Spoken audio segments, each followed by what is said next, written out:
Recorded live from a pub in deepest, darkest Birmingham, welcome to Bible After Hours.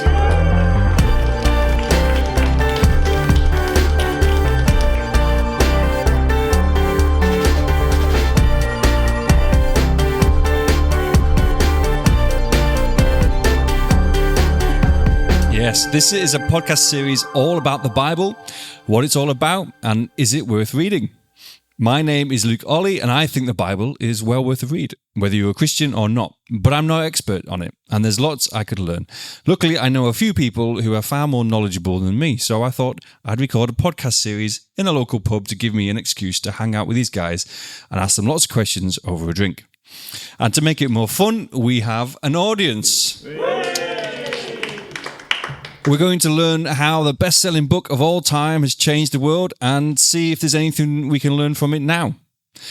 If you've not had the opportunity to listen to our first session, then please check it out. We covered the Bible, what is it, and why I should read it, which is a great place to start and well worth a listen. If you want to quickly and easily get your hands on the Bible, plus a whole lot of guides completely for free, then download the Bible app, which we mentioned in session 1, and then you can follow along during our sessions and explore it whenever you've got a free moment. Now, before we start, there's 3 house rules we have for everyone in the room, but also for you, dear listeners. Number 1, know yourself. We all come with preconceptions, backgrounds and hang-ups, so be aware of where you're coming from and ideally come with an open mind. Number 2, none of us know it all. And if you think you do, then I suggest you quickly write a book so you can make your millions and you don't need to listen to this podcast. And finally, 3, don't shoot the messenger. Be kind, we're all learning together. Is everyone happy with the rules of the game? Excellent. Great. Then let's play. Tonight is about the Bible and purpose. What's worth living for? Just a small topic. You'd hope the Bible has something to say on this, and I expect quite a lot, possibly too much for one night. In the first half, we'll start in the wisdom literature of the Old Testament before seeing what Jesus says about purpose in the second half and seeing how our panel have wrestled with this in their own lives. But before we go any further, I want to introduce my wonderful assistant for the evening, Jaya. Hello there, Luke. Good evening. Jaya, you are sitting in our dictionary corner as the Google master. You get the opportunity to fact check and throw in extra bits of info that the internet can provide. I always love a good fact, so I'm happy I'm doing this and giving some more information to our viewers. Should be a good time. You're also going to be taking some questions from the audience throughout the night and running a few polls to get their thoughts to feed into discussions. And in fact, you've already run one poll before we started recording. So, Jaya, do you want to quickly go through what that is and the results that we've had from our audience? Yeah. So the question was, what is the meaning of life? Very topical for this session. From the pre-given answers, going from lowest to highest. So we had a few 0%, so which were... One of the options was you only live once, so live life to the full. That was 0%. To be happy, and there is no meaning. And then we had no idea. So nobody wants to be just happy? No, unfortunately. Okay, fine, fair enough. We had no idea, 11%. Then we had love at 22%. And then we had at 56% with the highest, make the world a better place. Very, very giving. Nice. Well, we have a very loving and giving audience already, which is good. It's a good place to start. So before we move on, Jaya, I class you as the younger adult bracket. And so the topic of purpose is something that seems to have become more of a focus recently particularly for that kind of demographic. As there's been studies showing sort of declining in mental health and morale maybe and just growing anxiety in that sort of space. I guess I was wondering whether that's something that you have seen either personally or within your friends or people that you hang out with, whether you've seen like an interest in the topic at all.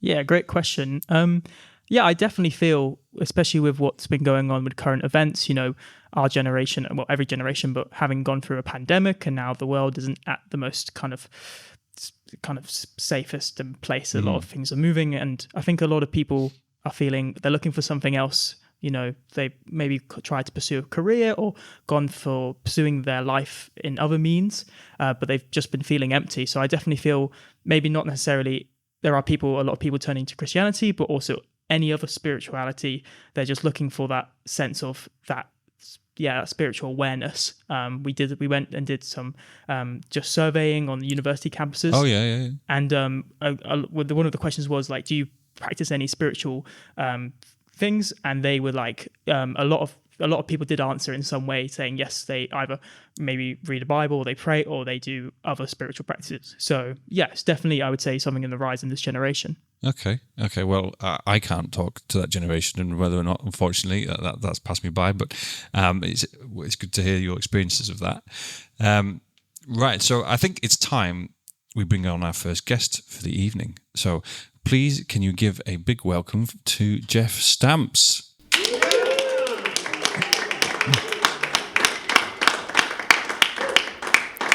Good evening, Jeff, and welcome to Bible After Hours. Evening, Luke. Jeff, you lead a church that I go to with your wife, Becky, who came on to the last session. So no pressure, but she was great. She was, yeah. Not surprised. Yeah, absolutely. Sometimes we get the chance to hang out, and when we do, often the topics of conversation that we have quickly veer into the deep and meaningful, like the meaning of life and that kind of stuff. So I thought you'd be the perfect guy to get along to tonight and to have a chat with. So I guess firstly, I would love to know, it would be good to get an overall idea of what your journey has been like in exploring these sort of big questions of life. Where have you started with this? Did you know it all from like pretty early on, or have you sort of developed an opinion as you've gone?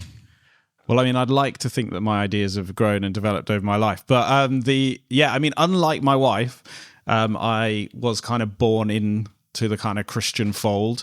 So my dad's a vicar in the Anglican Church, and my mother, not my wife, my mother is also a Christian. So yeah. I grew up in a Christian family, and I think from a reasonably young age, I had a sense of kind of God and believing those things.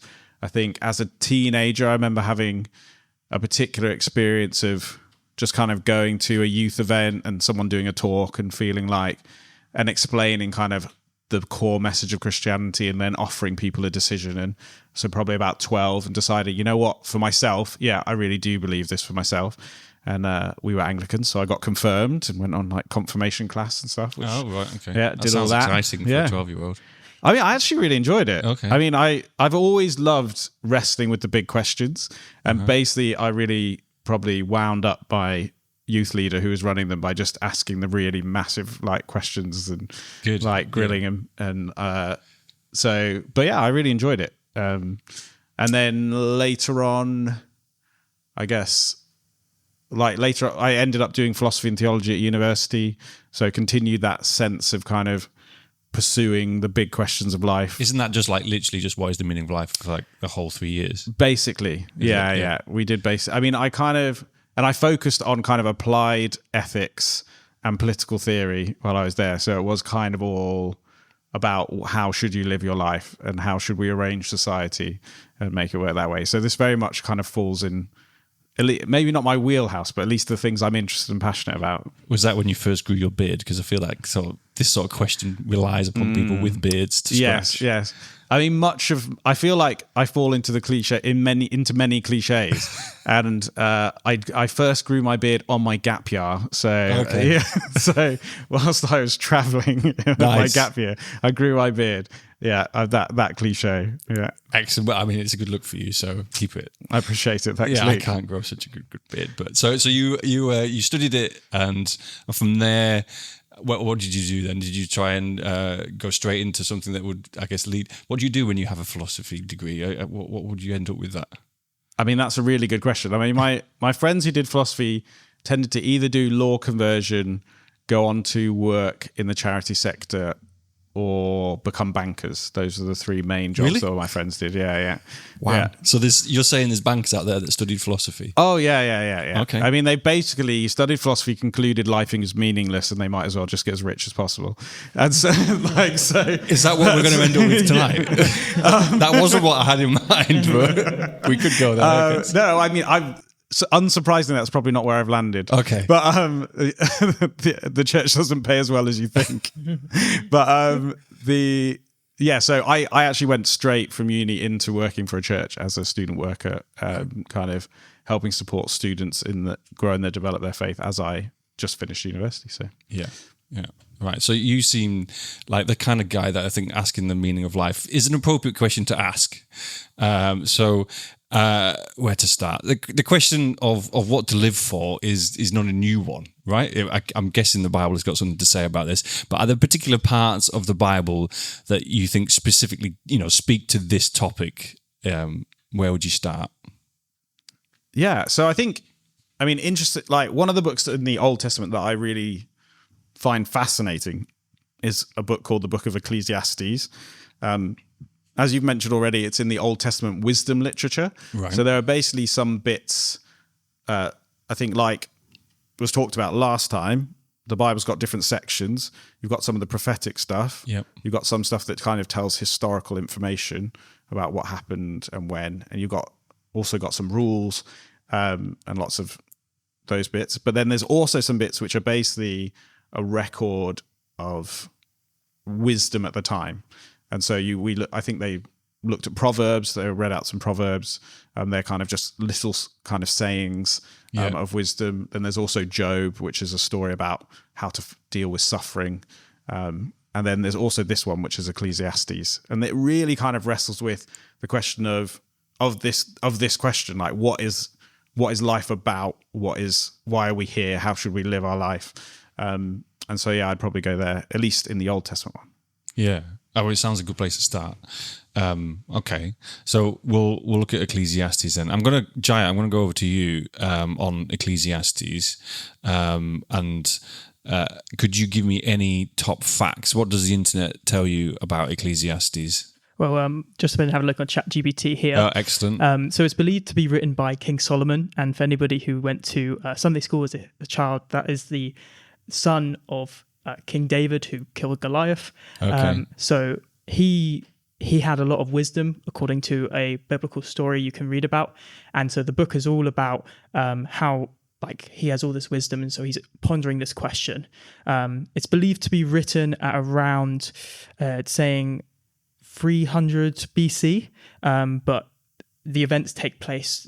King Solomon, it's believed to be alive around 900 BC. Okay, so there's a fairly big gap. So yes. this wisdom that he came up with must have been well worth storing around and keeping around. How would they have kept that going for like 600 years, Jeff? Would they have just passed it on, I don't know, from father to son, like chatting about it, or would they have written it down and this is the first time it was put into a book? What happened to it? Yeah, it's most likely to be transmitted through like word of mouth, but it's a very different, in an oral culture. Yeah, they have techniques for very accurately passing down and memorizing these things, because we have texts that we can see, that we can compare them across and see that they've accurately kept a record. So I think some people would the classic Chinese whispers thing of so you pass it on, and after you're like 6 people deep, it says something completely different, and isn't that what would happen? In reality, in oral cultures, that's not what happens. They have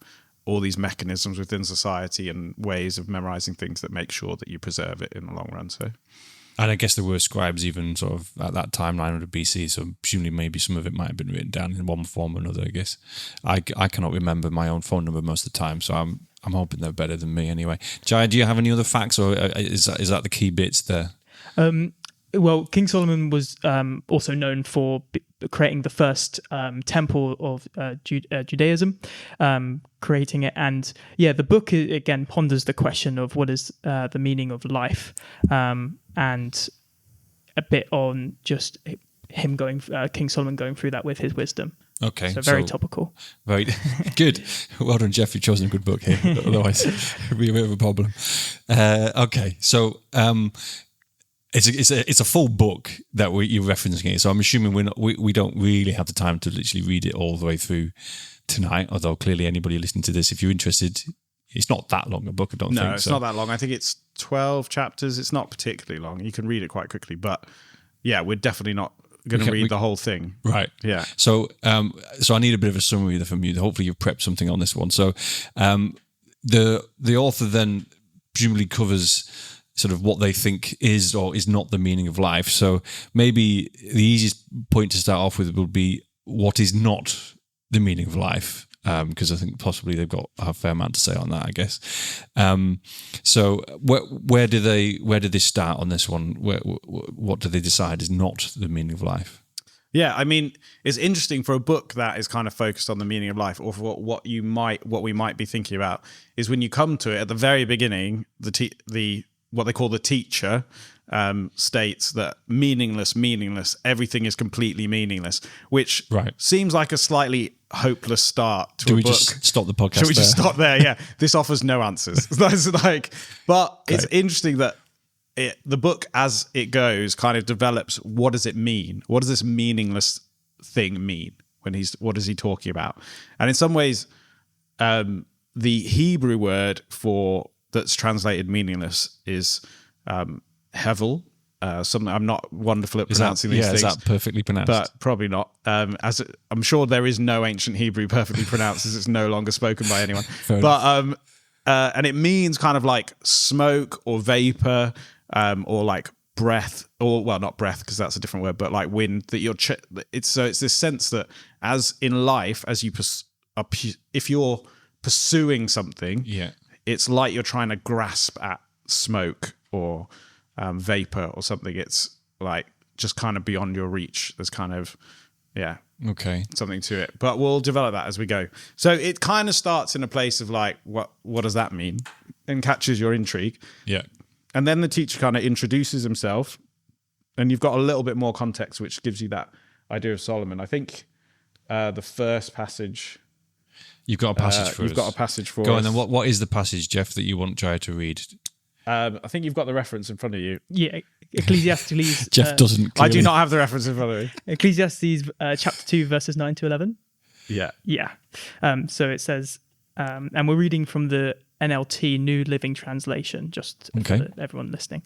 So it says, "So I became greater than all who had lived in Jerusalem before me, and my wisdom never failed me. Anything I wanted, I would take. I denied myself no pleasure.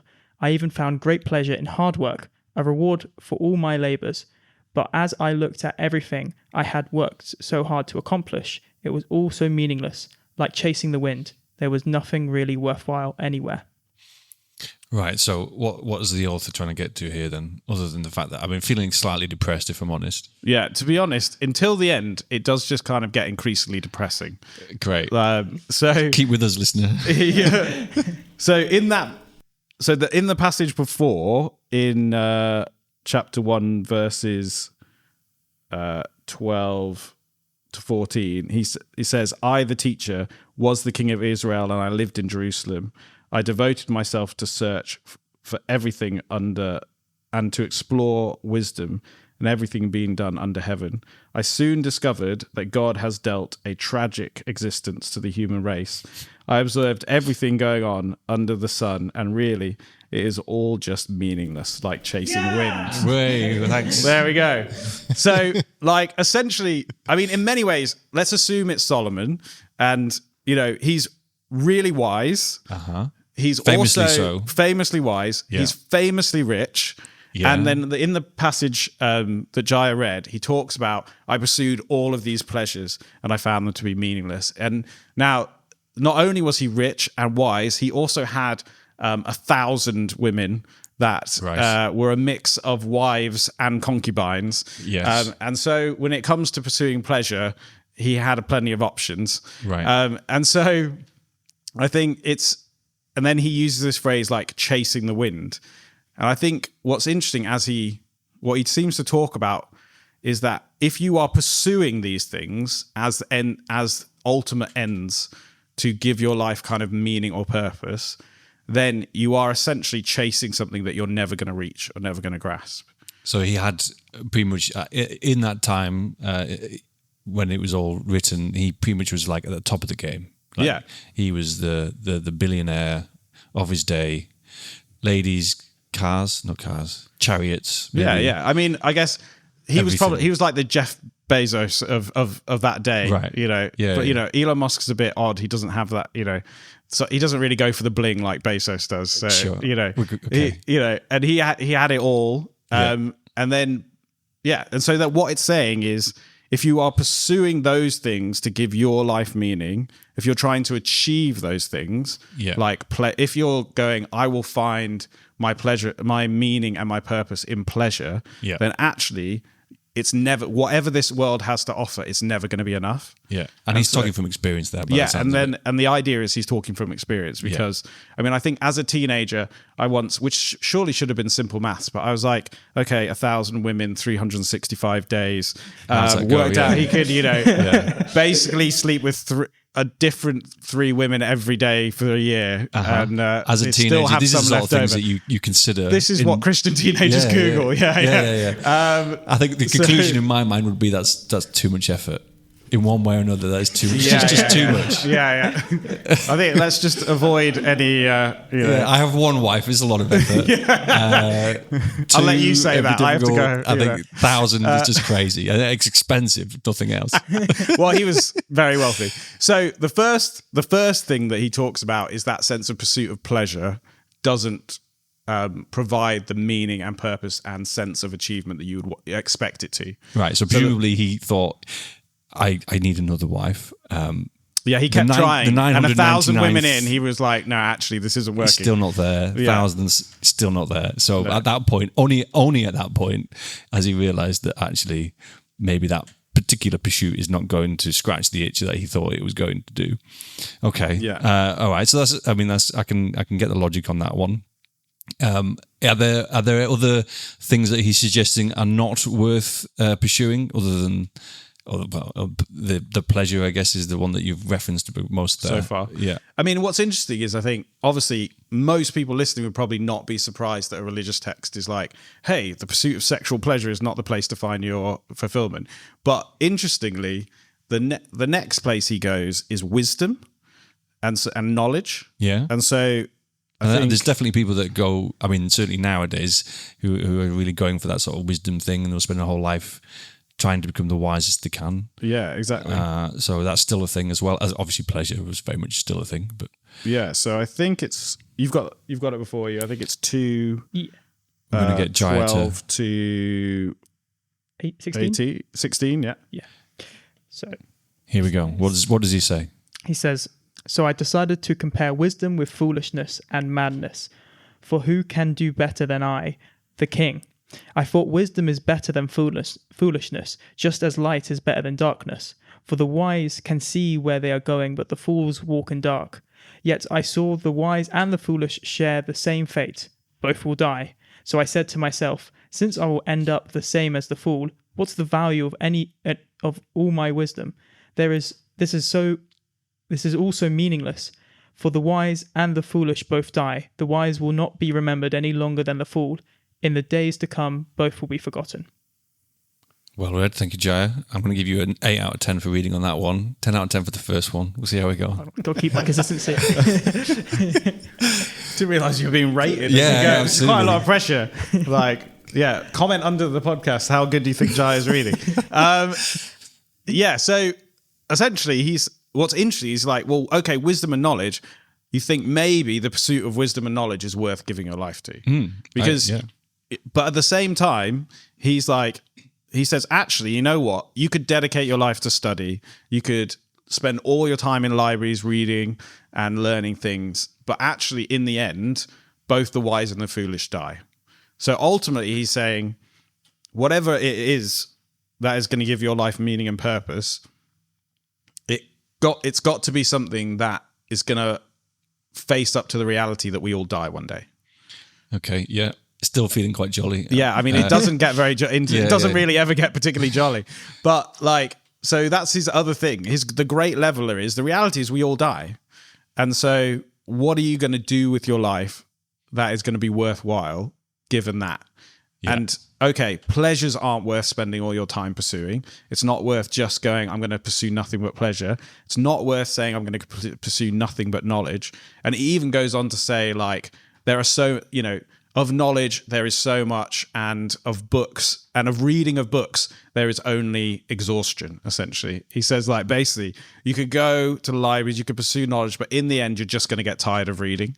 I think that's possibly how my children feel. Yeah, It's like, yeah, I yeah. seriously cannot read another book. I'd say all the homework I set is probably how the kids Please feel don't as well. don't make me read this. And so there's that sense that if you are trying to find meaning and purpose by being the wisest person in the room or the most knowledgeable person in the world, or the reality is you're never going to, A, scratch the surface on all the knowledge out there in the world, but also B, there's that sense of kind of competitiveness that is driving you in all of these things.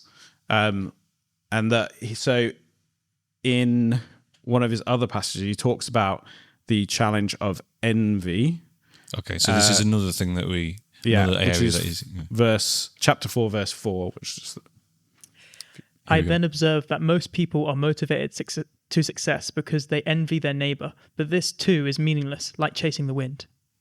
So even then, people were envying their neighbours. They were still sort of comparing what chariot is the best chariot and whose horse is the best horse. And exactly. yeah, I mean, I really think humanity hasn't changed much. it really sounds like it. Yeah, we've just become slightly more technologically advanced at doing it.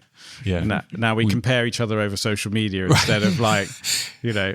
Before it was just a neighbour, like literally your neighbour. Yeah, literally, I think yeah. I could probably better myself than maybe one neighbour, but when you're comparing yourself against the whole world, you seriously cannot achieve that. Exactly. And also, like, I mean, it's become a cliche now to say that basically people present their best lives on social media. They hide all the, you know, all the difficult bits that you wouldn't want to put out there. And so, you know, you're comparing yourself, your real life, to the best bits of everybody else's life. And that sense of kind of comparison and envy is often a thing that drives us to give ourselves purpose or to search for purpose. And they say, I mean, I think we all know this, but it's ridiculous. Like this drive to try and beat and compete to everyone else just doesn't actually give you a sense of achievement, because there's always going to be somebody who's richer. There's always going to be somebody who's wiser than you. There's always going to be someone who, you know, whatever, has better riz and picks up more ladies. There's always going to be, you know, there's always going to be something better. And this comparison, just like the chasing after the wind, is always going to leave you feeling like you haven't got where you wanted to go. You haven't achieved what you wanted to achieve. Yeah, that makes sense. So we have things not worth considering completely in life: passion, wisdom, envy, or sort of chasing after trying to be better than other people in one way or another. Okay, ticking them off the list. Do we have any others? How many more has he got here? I've only got 2 more that I've identified here, so fine, don't great. worry, we're getting there. So another one he talks about is basically very similar. Is just this sense of effort. And work. So the futility of work is like 2:18 to, I can't remember. I've got here 26, but that's too far. But you know what you do. I trust you, Jaya. Verse 18, I came to hate all my hard work here on earth, for I must leave to others everything I earned. And who can tell whether my successor will be wise or foolish? Yet they will control everything I have gained by my skill and hard work under the sun. How meaningless. So I gave up in despair, questioning the value of all my hard work in this world. And then we're going to skip a few verses. Oh, you just leave it there. That's fine. That's fine. Yeah, I mean, the idea of work being meaningless, I think most people could be nodding along to this one quite enthusiastically, listening along. Yeah, it can feel like that anyway. Yeah, definitely. I mean, I think generally we can feel like, oh, this work is pointless or exhausting. But also a lot of people find it's where they dedicate most of their time. It's where we spend a lot. I think a lot of people find a sense of achievement in work. Yeah, absolutely. But I think also a lot of people end up dedicating a lot of their time and their passion and to that. And I think what's interesting, I was listening to the Modern Wisdom podcast the other day, and Chris was saying like this idea of don't sacrifice what you're trying to achieve in order to get what you think will give you what you've already got, in the sense of like, if you're trying to become happy, yes, don't sacrifice your happiness now in order to try and get, say, money or something else that you think will then make you happy. Yes. Like it doesn't make any sense. And I think in some ways that's what he's talking about, is like, if you're just giving all your time to labor and to kind of work hard and to strive, whether it be I want to achieve more than others, whether it be that sense of envy and competition, or whether it be that sense of financial reward, or whether it just be that personal sense of like, I want a sense of achievement. I think there's, in all of these things, what he's recognizing is you're never fully satisfied by any of these things. So there's always, you will always need more. You're never really in this life going to reach a sense of achievement. These things will always leave you wanting more. So they're not the place. It's good to see that Chris is coming to the same conclusions as King Solomon. Yeah. So well done him. I always like, my ideas to be backed up by well-read bouncers. That's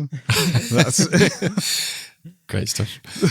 So we have, there's one more, is there, that we're going to go for here? Right, okay. So the final one is wealth or finances, and it really kind of fits in with that. So it's chapter 5, verse 10. Okay. Those who love money will never have enough. How meaningless to think that the wealth brings true happiness. The more you have, the more people to come to help you spend it. So what good is wealth, except perhaps to watch it slip through your fingers? People who work hard sleep well, whether they eat little or much, but the rich seldom get a good night's sleep. Fair enough. Yeah, that's a pretty clear statement there. So yeah, I mean, obviously everybody would like to have a little bit more money. That's always the way, I think, because what it can potentially buy. But I guess the more money you have, the more that you just want to potentially buy something else. And exactly. Vicious cycle, really. It's that same idea that you never find true satisfaction in money. Yeah. And it's that classic, I mean, there's plenty of quotes, how much money do you need? The richest man in the world was asked, how much money do you need? And his answer was just that little bit more. Yeah. And I'm sure we would all like a little bit of money. And there's also the saying, if you believe money can't buy happiness, then you haven't given enough of it away.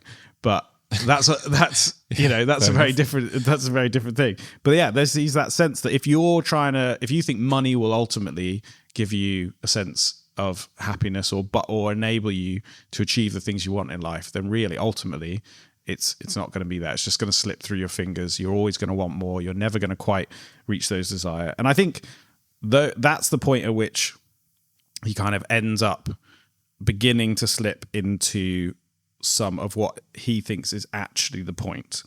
And so what he starts talking about is a sense of contentment. And so I think at the end of that bit where you stopped after the futility of work, so that bottom bit, if you read that. Going on from the futility of work in chapter 2, verse 24, it says, "So I decided there is nothing better than to enjoy food and drink and to find satisfaction in work.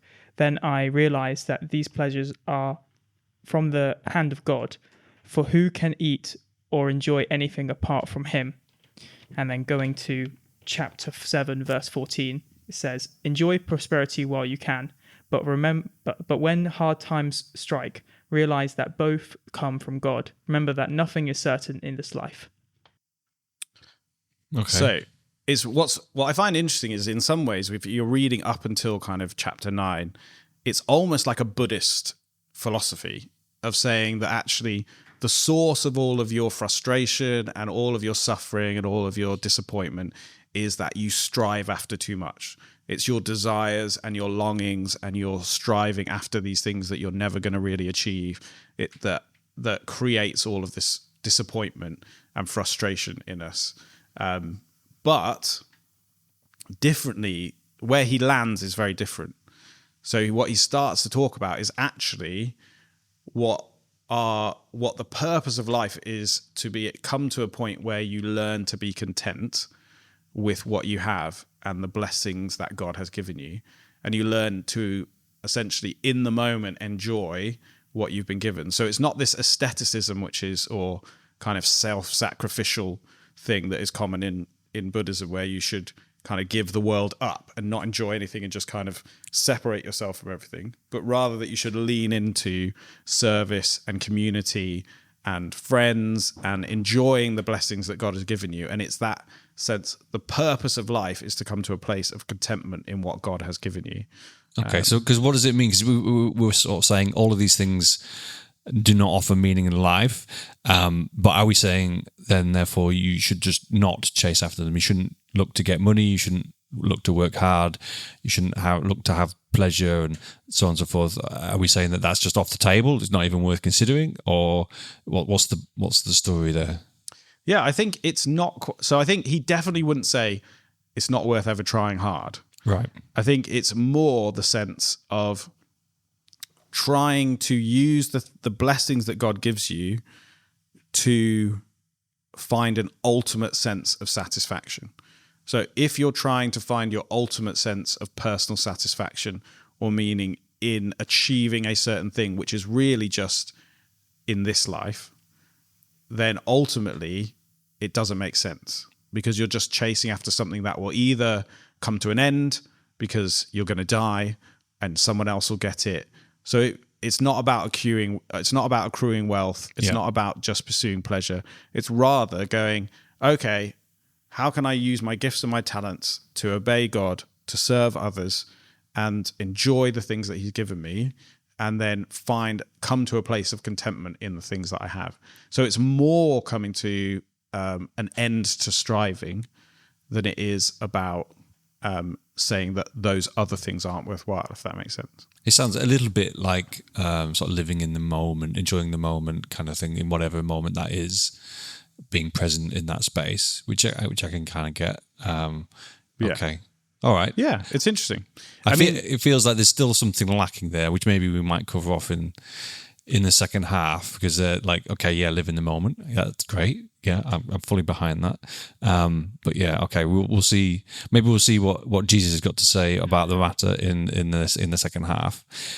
Appreciate you trying to explore all of the Ecclesiastes for us there in a very short session. I know there's tons more that we could potentially get into on that particular book.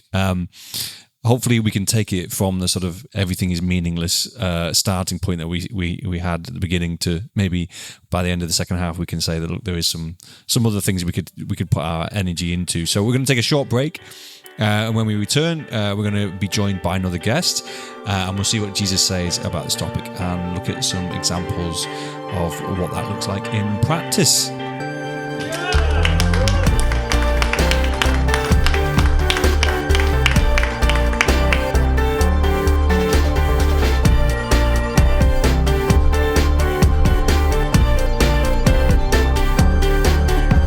Hello and welcome back.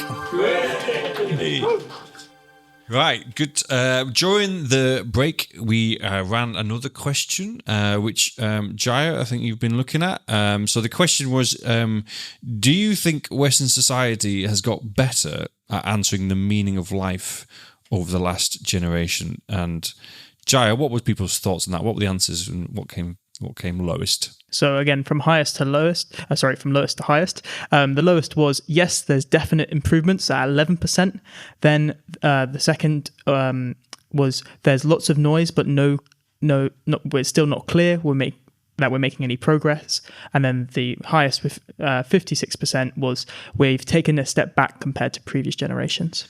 Okay, glowing endorsement of 21st century society. We're not helping this meaningless. We need to get some more life in it. Yeah. Well, hopefully we can help with that this next session. Brilliant. You found, Jaya, during the break a fact on Solomon, which I think was we'll start off with another fact. Why not? Yeah. Well, I call it a fact. What is it? A fact? What have you got? Well, it's just an estimation, just to give people a nice understanding of how much wealth did King Solomon have. So it just said on Google around to 2 to 3.9 trillion, which is way more than the modern billionaires that we have today in terms of Elon Musk and Jeff Bezos. So just astronomical wealth. Right. I mean, he presumably wasn't a trillionaire then, but in terms of what it would be in modern money, he had quite a lot. Yes. Right. So therefore could afford 1,000 wives, to be fair to him, you know. Okay. Right. So we're going to welcome, we still have Jeff with us. Hello, Jeff. Hello. Good to be here. But we are now going to be joined by George. So up you come, George.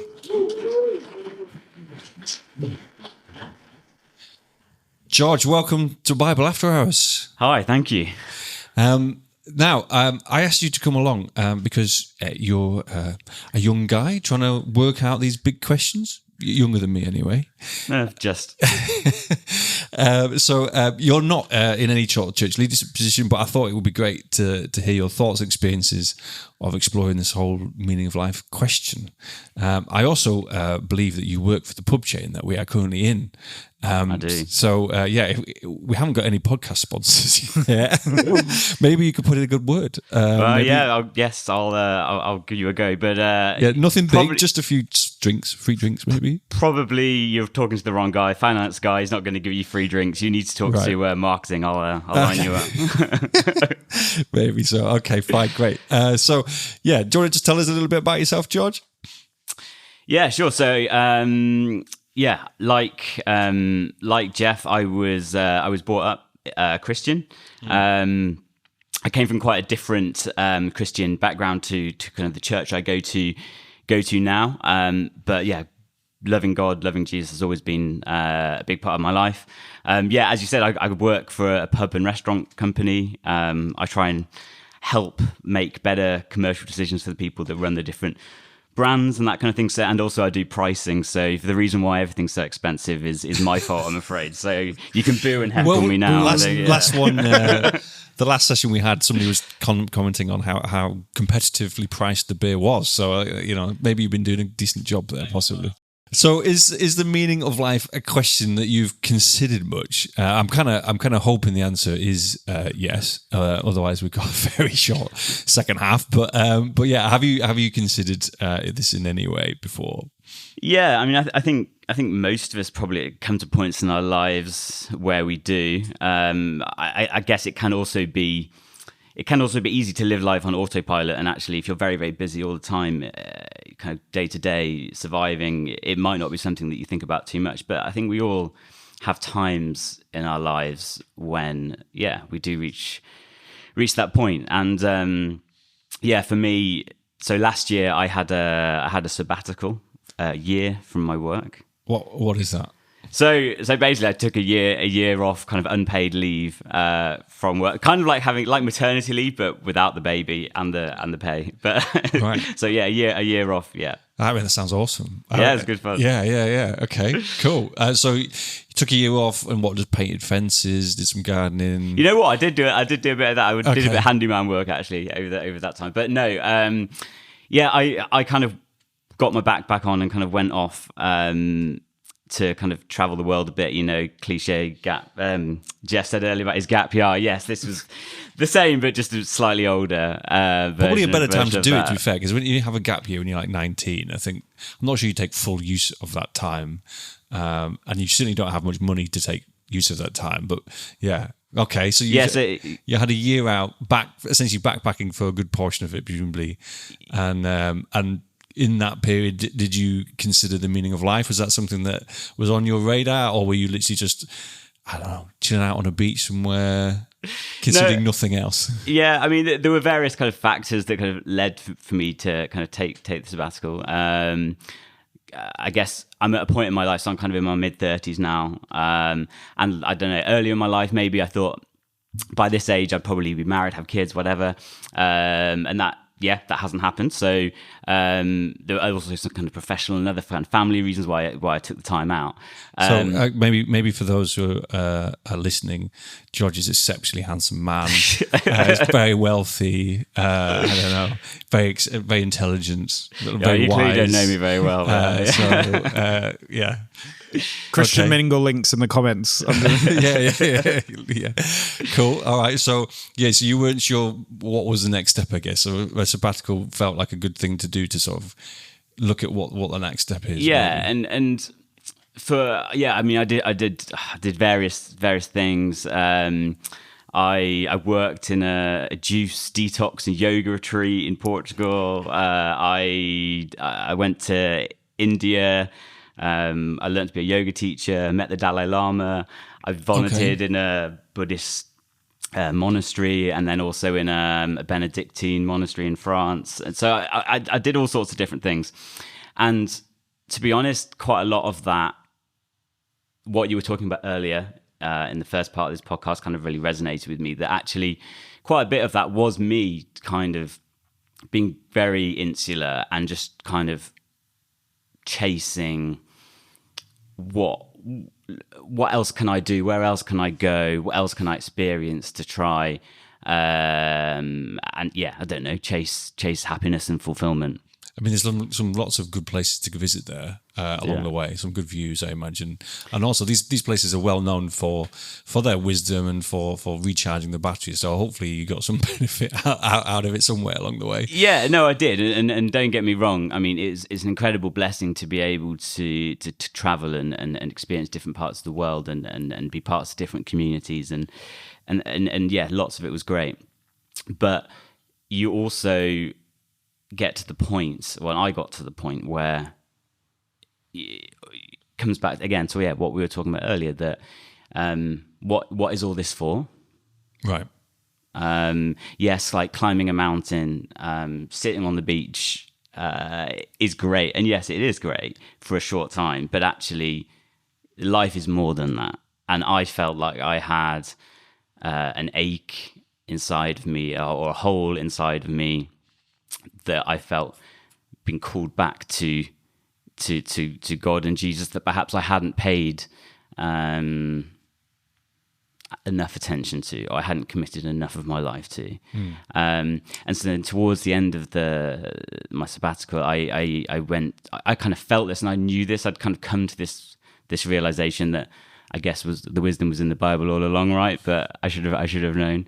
But yeah, so then I felt called back to that, and I ended up going to Cambodia and volunteering with an organization called YWAM.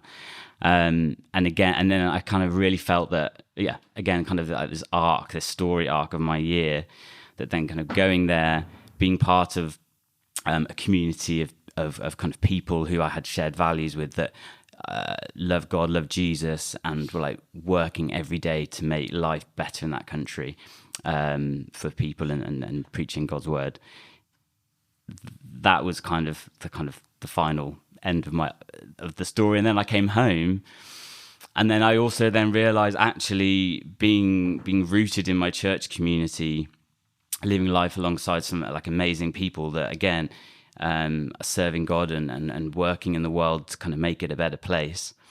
It really made me appreciate what I had all along. And I know that sounds cheesy, and I know that sounds cliche, but that is absolutely true. And people ask me, like, oh, you're going to come back, you're going to go back to work, what are you going to do? Are you going to be able to come back to this life here?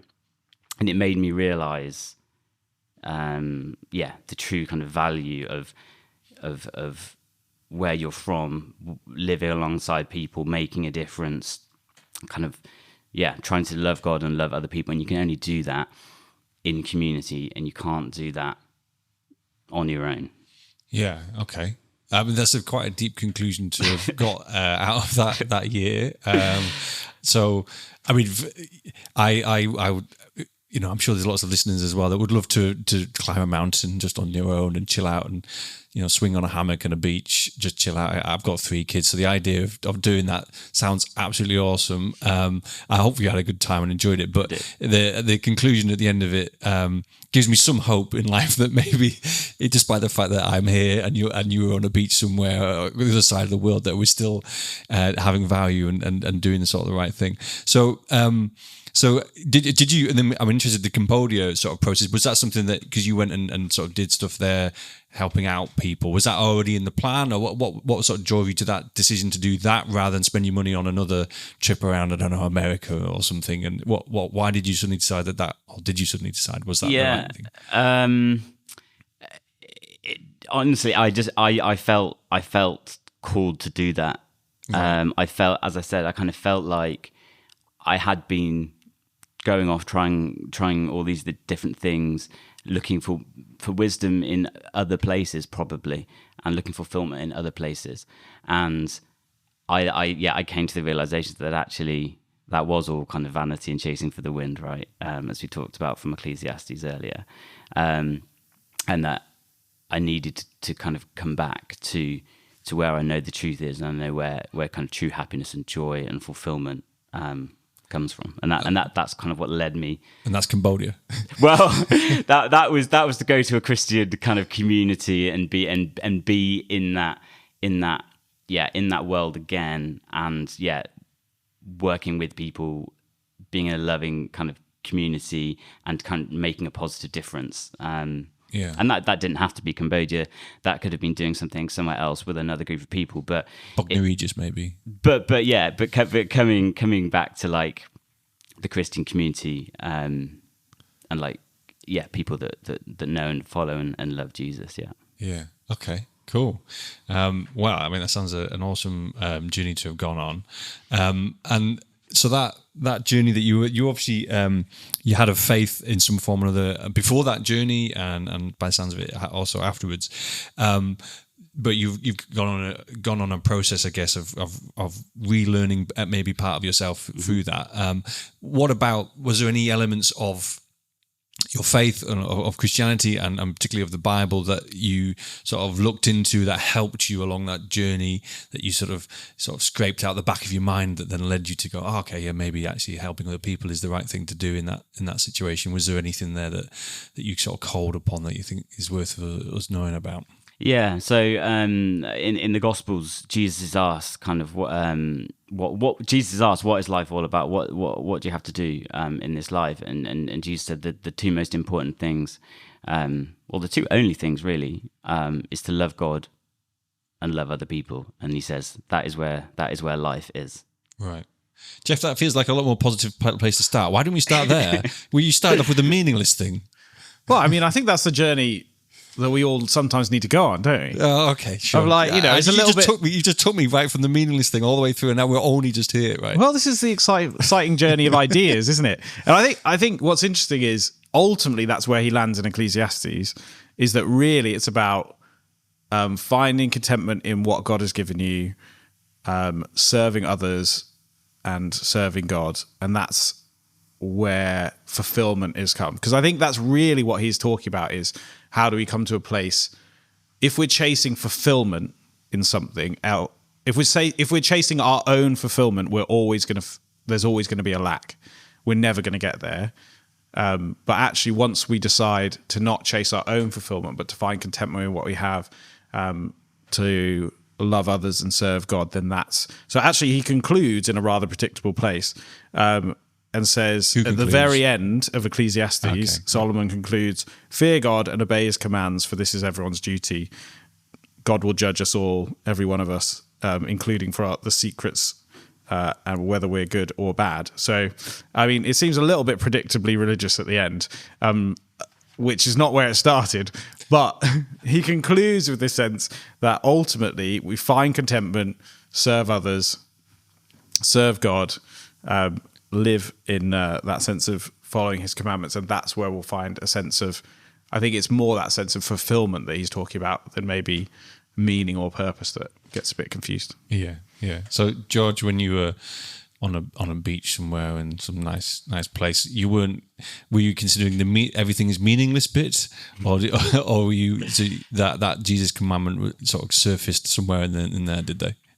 Yeah, I think in every season of life and wherever you are in the world, there are things that you can take. So I mean, I say climbing a mountain, seeing a beautiful sunrise, pursuing that in and of itself to try and make yourself feel happy probably won't work. What will work is placing yourself kind of in awe of creation and in thankfulness of the beauty that you can see. So yes, like in every season there's things that you can take. And it's not just that response in that moment, it's also the action that then comes off it. And that's what I guess Jesus is saying in the greatest commandment, is that you don't just mull over these things and consider them, but then you also fulfill those through your actions. Yeah, right? and I think absolutely what Jeff was saying. I think we live in a world that's very radically like individualistic and inward focused, very intrinsic. focused on extrinsic things, when actually the way, as we've said earlier in the podcast, like you don't achieve contentment and happiness and joy through the pursuit of those. In fact, that's the very thing that will stop you getting there. It's taking that focus away from what you want and what you desire, loving God, loving other people, living life to the full, to the max, in community with others, and surely kind of goodness and mercy will, and contentment and joy follows that. Okay. Brilliant. Well, that feels far more positive than we started off with anyway. Jeff, Jesus, I imagine, has a few sort of points to make on the meaning of life. George sort of mentioned the greatest commandments that he listed there, which is, I guess, a good place to be if it is listed as the greatest commandment. Were there any other teachings that Jesus had on the meaning of life that we should sort of refer to? Yeah, I think one that I found probably most helpful, and I realized also very much resonates with the Ecclesiastes things we've been looking at, is in Mark 8, verses 34 to 36. And Jesus says so he calls the crowd to him and he says, if any of you want to be my follower, you must give up your own way, take up your cross and follow me. If you try to hang on to your life, you will lose it. But if you give up your life for my sake and for the sake of the good news, you will save it. For what do you benefit if you gain the whole world and you lose your soul? And I think that's that kind of last phrase where he says, what do you benefit if you gain the whole world but lose your soul, is almost like a summary of Ecclesiastes. It's like Jesus drawing on that Jewish wisdom literature that he would have known so well and saying, look, if you gain everything this world has to offer, but you lose contentment and that ability to receive all that you have as a gift from God, and which triggers that sense of joy and gratitude and contentment, then actually you've lost all of it.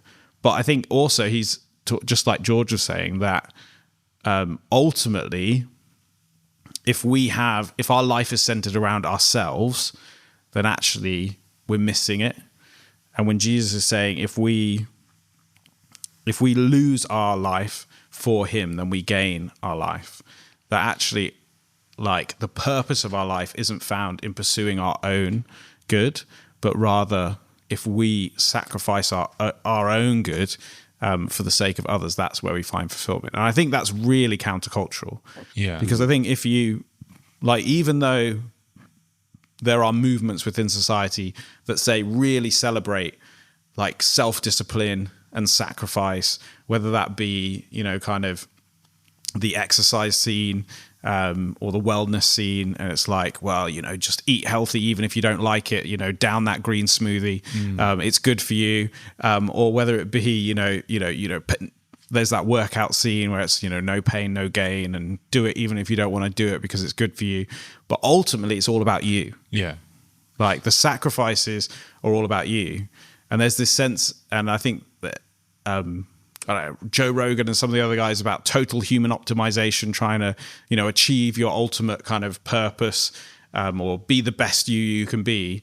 That's still all about you. Mm-hmm. And I think both Ecclesiastes and Jesus talk about that actually contentment and meaning and purpose are actually found not in ultimately focusing on yourself, but in finding that outside of yourself and in the pursuit of the good of others and the love of God.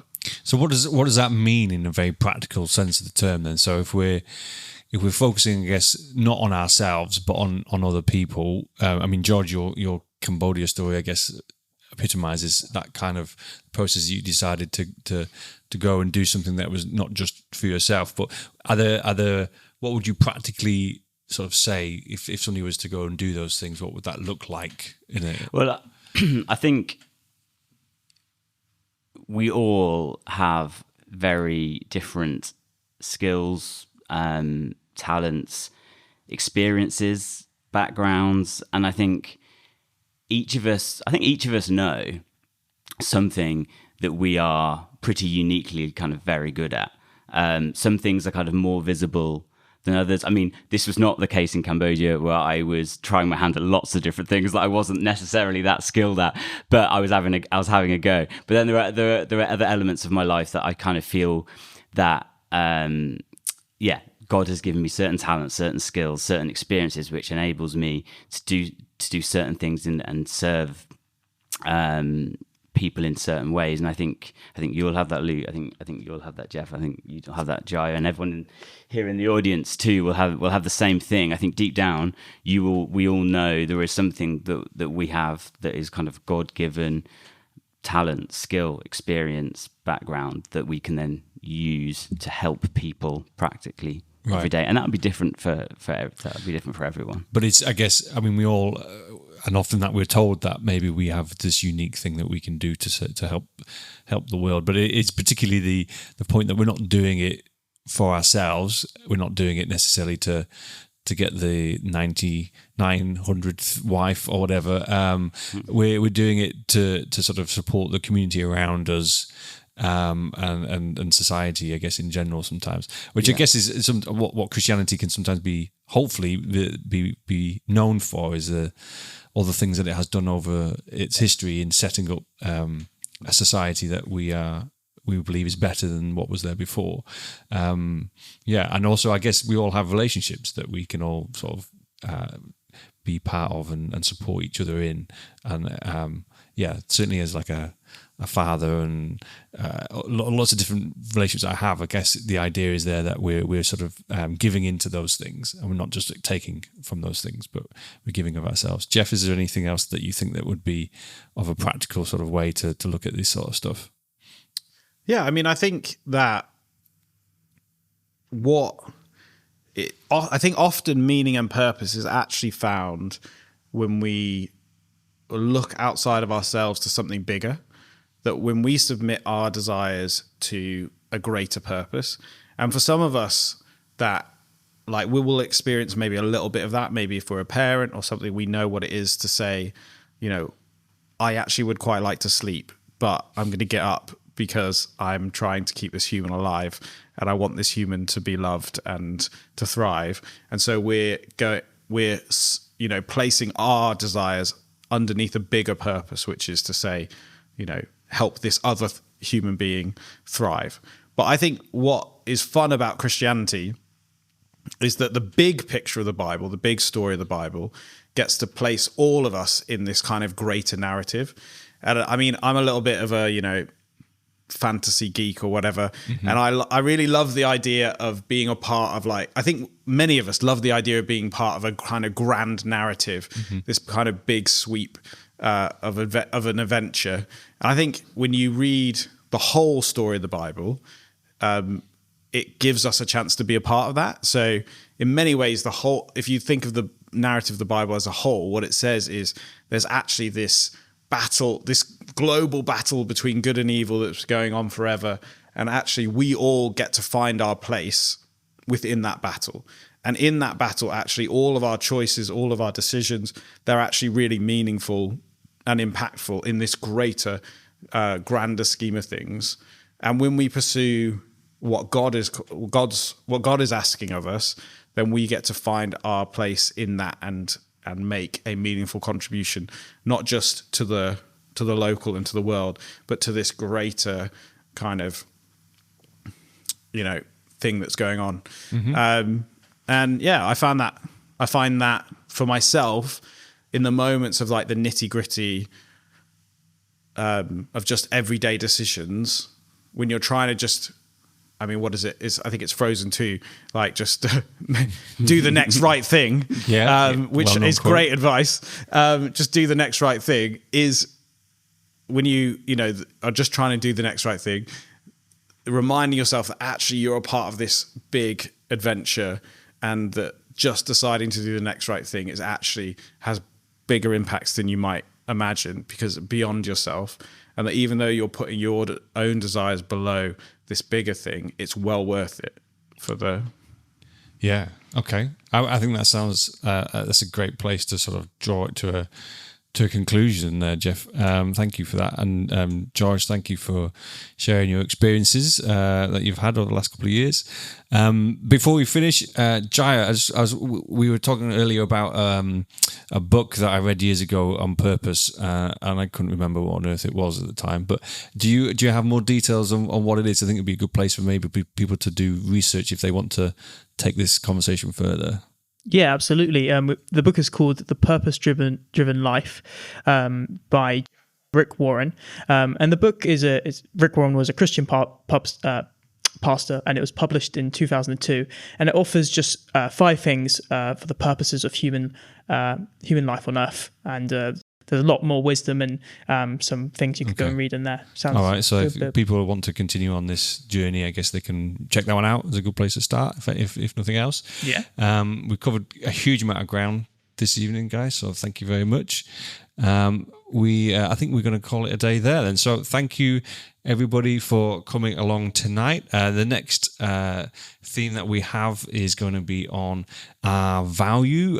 We have a Christmas story and some of the hidden meanings within the Christmas story.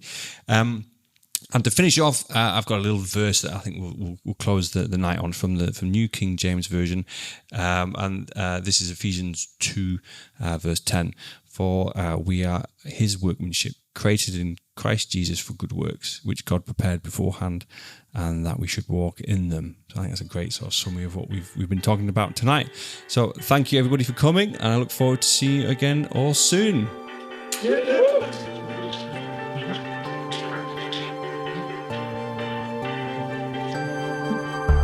Theme tune by Matt Parsons, produced by Luke Ollie.